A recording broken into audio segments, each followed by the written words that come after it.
జగన్ మాట్లాడుతున్నారు, లైవ్లో చూద్దాం. అసలు ఓటర్లే లేక దొంగ ఓటర్లను గుర్తించడం ఎవరు చేస్తారు? ఏజెంటే చేయాలి. పోలింగ్ ఏజెంటే చేయాలి. బూత్లో ఉన్న పోలింగ్ ఏజెంటే ఆయనకు సంబంధించిన విధులు, బాధ్యతలు, హక్కులు ఏమిటి అని అంటే అసలు ఓటర్లా లేక దొంగ ఓటర్లా అని గుర్తించడం, ఓటర్ల జాబితాను తనిఖీ చేయడం, అక్రమాలు, బెదిరింపులు, ప్రలోభాలు పెట్టడాలు, ఫేక్ ఓటర్లు ఉంటే వాటిపై అక్కడే ఉన్న ప్రిసీడింగ్ అధికారికి వెంటనే చెప్పి వాటిపై ఫిర్యాదులను అధికారికంగా నమోదు చేయడం, ఇవన్నీ పోలింగ్ ఏజెంట్ బాధ్యతలు. ఇవే వివరాలు పార్టీకి కూడా తెలియజేయడం.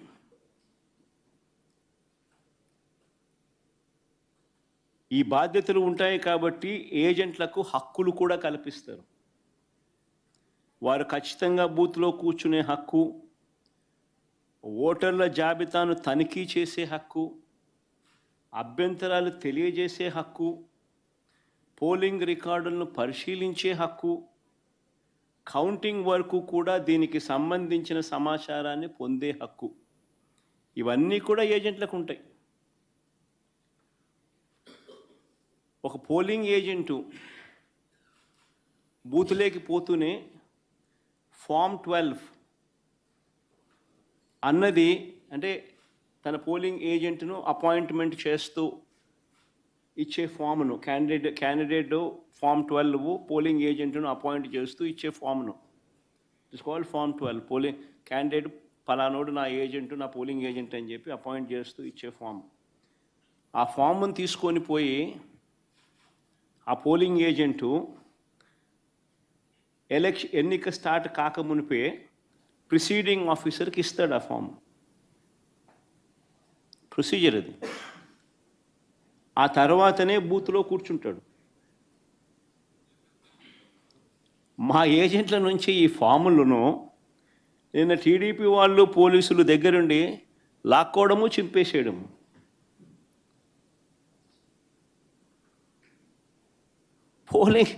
పోలింగ్ ఏజెంట్ అనేవాడు లేకుండా ఎలక్షన్ జరపడం అన్నది నేను ఎక్కడ చూడలా.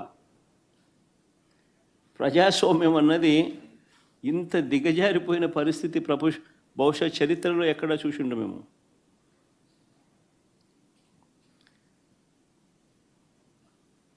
ఓటర్ వచ్చి తన పేరు చెప్పిన తర్వాత, ఓటర్ మామూలుగా ఎన్నికల్లో పోలింగ్ రూమ్లోకి వచ్చిన తర్వాత యూజువలీ ఆ ఓటరు తన పేరు చెప్తాడు గట్టిగా. చెప్పిన తర్వాత పోలింగ్ ఆఫీసర్ రిజిస్టర్లో తన వేలిముద్ర కానీ తన సంతకం కానీ తీసుకుంటాడు. ఆ ఓటర్కు సంబంధించిన సమాచారాన్ని తాను పోలింగ్ ఆఫీసర్ ఆ రిజిస్టర్లో వేలిముద్రన్నా, ఓటర్ వేలిముద్ర లేదా సంతకమన్నా తీసుకుంటాడు రిజిస్టర్లో. ఈ రిజిస్టర్ నింపేది పోలింగ్ ఆఫీసర్, కానీ తనిఖీ చేసేది ఏజెంట్. అవసరమైతే తాను అభ్యంతరం చెప్తాడు. ఇది ప్రొసీజర్. పోలింగ్ ముగిసిన తర్వాత, అయిపోయిన తర్వాత ఫామ్ 32 అని ఉంటుంది. ఫామ్ 32ను నింపి ఆ బూత్లో ఎన్ని ఓట్లు వచ్చాయి అన్నదాన్ని రికార్డు చేస్తారు. బూత్లో ఉండే అధికారి ఆ రికార్డును ఏజెంట్కు ఇవ్వాల్సి ఉంటుంది. అంతేకాకుండా ఏజెంట్ నుంచి ఒక రిసిప్ట్ కూడా తీసుకుంటాడు ఆ ప్రిసీడింగ్ ఆఫీసర్. ఆ రికార్డుతో ఈ రిసిప్ట్ను కూడా జత చేయాలి.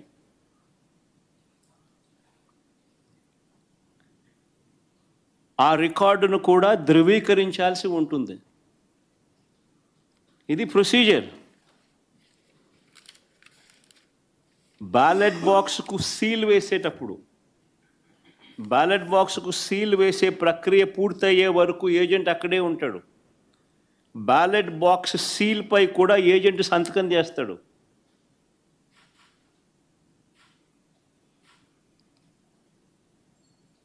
బ్యాలెట్ బాక్స్కు సంబంధించి సీల్పై కూడా ఏజెంట్ సంతకం తీసుకుంటారు. మరి నేను అడుగుతా ఉన్నా, మళ్ళీ ఇవన్నీ జరిగాయా అని అడుగుతా ఉన్నా.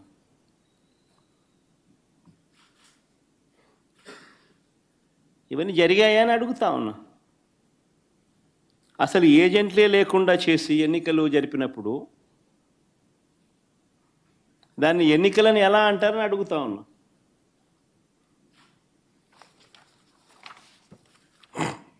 కృష్ణ, నిజంగా డెమోక్రసీలో ఉన్న ప్రతి ఒక్కరూ కూడా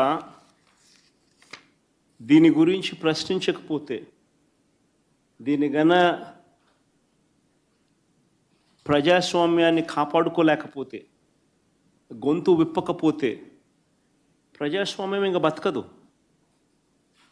అధికారంలో ఉన్న పార్టీ ఈ మాదిరిగా ఎన్నికలు నిర్వహిస్తే ఎన్నికలు అన్నది ఇంకా హాస్యాస్పదమే అవుతాయి. ఎన్నికలు పెట్టాల్సిన ఎన్నికలు ఇంకా ఏం జరపాల్సిన పనులా, ఇంకా మన ఇష్టం గుద్దుకోవడమే. కానీ ఎన్నిక అని చెప్పి చెప్పాల్సిన పని కూడా. రాష్ట్రంలో ముఖ్యమంత్రి స్థానంలో ఉన్న చంద్రబాబు నాయుడు గారు నిజంగా అందరికన్నా బాధ, అన్నిటికన్నా బాధ ఆయనతో చేతులు కలిపి అంటగాగుతా ఉన్న తన ఎల్లో మీడియా.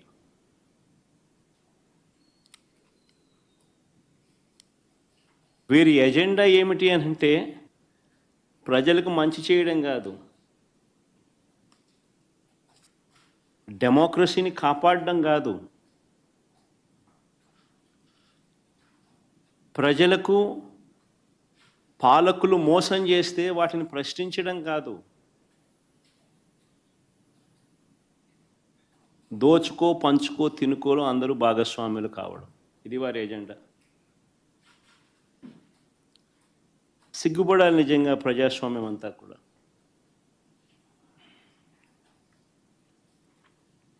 ఈరోజు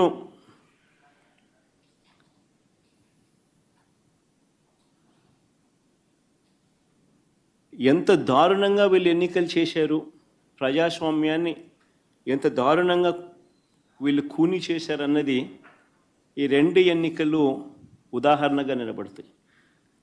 నేను కొన్ని సన్నివేశాలు చెప్పుకుంటూ పోతాను, సో దట్ అసలు ఎన్నిక అనేది ఎలా జరిగింది అన్నది కూడా రాష్ట్ర ప్రజలందరికీ కూడా అవగాహన అన్నది వస్తుంది. బందిపోటు దొంగలు ఉంటారు చూసినారా, డెకాయిట్స్. ఇంతకుముందు అదేదో ఏం వ్యాలీ అది, చంబల్ వ్యాలీ అని వింటా అంటాం. ఈరోజు నిజంగా దాన్ని మరిపించినారు. బందిపోట్లకు మించి చంద్రబాబు నిన్న పులివెందుల రూరల్ జెడ్పీటీసీ ఓట్లను దౌర్జన్యంగా వేసుకున్నాడు. సాక్షాత్తు పోలీసులు దాన్ని దగ్గరుండి ప్రోత్సహించారు.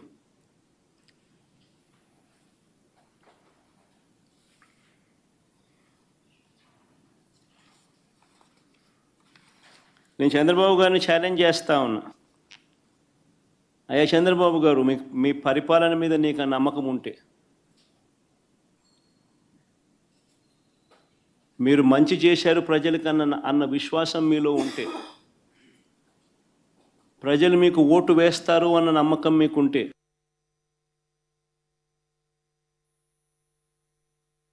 ప్రజాస్వామ్యబద్ధంగా సెంట్రల్ ఫోర్సెస్ను దింపండి.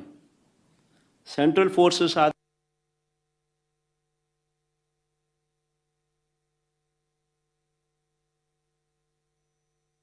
ప్రజాస్వామ్యబద్ధంగా ఎన్నికలు జరిపించండి. నీకు ఆ నమ్మకం లేదు కాబట్టి, మీరు ప్రజలకు చేసిన మంచి ఏది లేదు కాబట్టి, సూపర్ 6 సూపర్ 7 అన్నింటా మీరు మోసమే చేశారు కాబట్టి, మీ పాలన అంతా కూడా రాక్షస పాలన కాబట్టి, ప్రజలు మీకు ఓట్లేసే పరిస్థితి లేదు కాబట్టి ఇంత విచ్చలవిడిగా ప్రజాస్వామ్యాన్ని కూని చేస్తూ ఉన్నారు. నేను అడుగుతా ఉన్న చంద్రబాబు నాయుడు, ప్రతి బూతుకు సంబంధించిన వెబ్కాస్టింగ్ను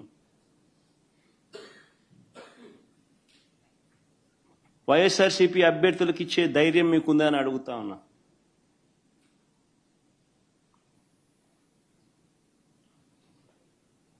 పోలింగ్ బూత్ ఆవరణల్లో సీసీ ఫుటేజ్ను ఇచ్చే ధైర్యం మీకుందా అని అడుగుతా ఉన్నా.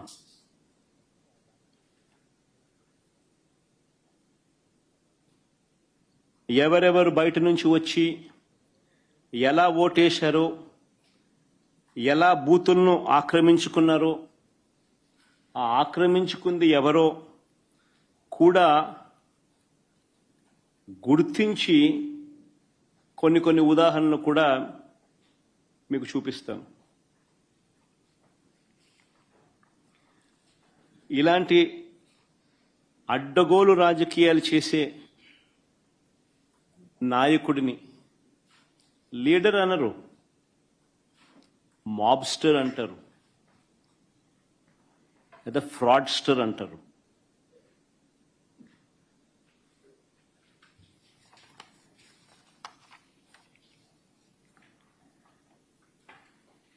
ఉదాహరణ నేను చెప్తాను. ఎంత దారుణంగా ఈ మోసము అనే కార్యక్రమము, అన్యాయం అనే కార్యక్రమము జరుగుతూ వచ్చింది అన్నదానికి నిదర్శనాలు చెప్తా. సాధారణంగా ఎన్నిక ఎప్పుడైనా జరిగినప్పుడు ఏ ఊరిలో సంబంధించిన ఓటర్లు అదే ఊరిలోనే ఓటేస్తారు. ఇది మామూలుగా గతంలో కూడా జరుగుతూ ఉన్న ప్రక్రియనే. గత ఎన్నికల్లో కూడా ఈరోజు ఏదైతే బూతులు ఏదైతే ఉన్నాయో, ఓటర్లు ఏదైతే ఉన్నారో, ఊర్లు ఏవైతే ఉన్నారో, ఆ ఊర్లకు సంబంధించిన ఓటర్లు ఆయా ఊర్లలోనే, వారి ఊర్లలోనే గతంలో కూడా ఓట్లు వేస్తా వస్తున్నారు. ఇది సర్వసాధారణంగా జరుగుతూ ఉన్న ప్రక్రియ. కానీ ప్రత్యేకంగా ఈ ఎన్నికలకు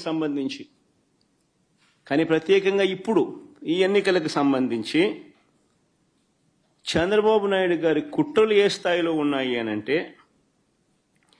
బూతులను అటు ఇటు మార్చేశారు. ఒకసారి టేబుల్ని మీరే చూడండి. ఆ బూతులను ఎలా మార్చారు అన్నది మీకే అర్థమవుతుంది. ఎర్రబల్లి నుంచి నల్లపురెడ్డిపల్లెకు 6, 7 and 6 and 7, 9 and 10 ఆ రెండు కాలమ్స్ ఒకసారి గమనిస్తే, 6, 7 and 9, 10 రెండు కాలమ్స్ గమనిస్తే,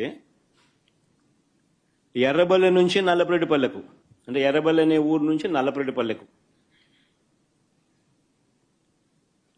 ఆశ్చర్యం ఏంటంటే మళ్ళీ నల్లపురెడ్డిపల్లి నుంచి ఎర్రబల్లెకు. ఎవడన్నా ఎర్రబల్లి ఓట్లు వేపిస్తాడు, నల్లపురెడ్డిపల్లిలో ఓట్లు వేపిస్తారు. ఎర్రబల్లిలో ఎర్రబల్లి వాళ్ళు నల్లపురెడ్డిపల్లికి పోయి ఓటేయాలంట, నల్లపురెడ్డిపల్లి వాళ్ళు ఎర్రబల్లికి వచ్చి ఓటేయాలంట.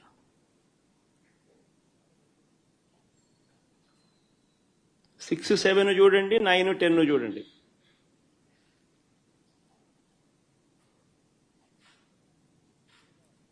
అంటే 2 కిలోమీటర్లు ఈ గ్రామం నుంచి ఆ గ్రామానికి నడుచుకుంటూ పోయి అక్కడ ఓటేయాలంట. ఆ గ్రామం వాళ్ళు అక్కడ ఓటేయకుండా 2 కిలోమీటర్లు అక్కడి నుంచి నడుచుకుంటూ వచ్చి ఇక్కడ ఓటేయాలంట. మళ్ళీ 8 and 11 చూడండి. నల్గొండారుపల్లి నుంచి నల్లపురెడ్డిపల్లె, నల్గొండారుపల్లి నుంచి నల్లపురెడ్డిపల్లె అంటే 4 కిలోమీటర్లు. మళ్ళీ నల్లపురెడ్డిపల్లె నుంచి నల్గొండారుపల్లికి పోవాలంట. నల్లపురెడ్డిపల్లిలో ఓటేసే కార్యక్రమం జరగకుండా నల్లపురెడ్డిపల్లిలో నల్గొండారుపల్లికి పోవాలంట. 4 కిలోమీటర్లు అవుతారా? నల్గొండారుపల్లిలో ఓటేయకూడదంట. 4 కిలోమీటర్లు నడుచుకుంటూ వచ్చి నల్లపురెడ్డిపల్లిలో ఓటేయాలంట. అంటే ఏ రకంగా స్కెచ్ చేసినారనేది చూడండి అని అడుగుతా ఉన్నా. ఇక్కడ నుంచి స్టార్ట్ అయ్యింది. దాదాపుగా 4,000 ఓట్లకు 10,600 ఓట్లకు గాను 4,000 ఓట్లకు సంబంధించిన పరిస్థితి ఇది. వీళ్ళ ఆలోచన ఏంది? ఆ వెళ్లే దారిలో వీళ్ళందరినీ భయభ్రాంతులు చేయాలా? వీళ్ళు 4 కిలోమీటర్లు 2 కిలోమీటర్లు నడుచుకుంటూ పోయే కార్యక్రమం డిమోటివేట్ చేయాలా? దారిలో వీళ్ళని భయభ్రాంతులకు గురి చేయాలి, దాడి చేసి అడ్డగించాలి. నేను జరిగింది అదే. నిన్న జరిగినటివి కూడా అవే. వాటికి సంబంధించిన వీడియో క్లిప్పింగ్లు కూడా చూపుతా. మొత్తం పులివెందుల జెడ్పీటీసీలో 6 పంచాయతీలు ఉంటే, పులివెందుల రూరల్ మండలానికి సంబంధించి నిన్న ఎన్నిక జరిగింది, 6 పంచాయతీలు ఉంటే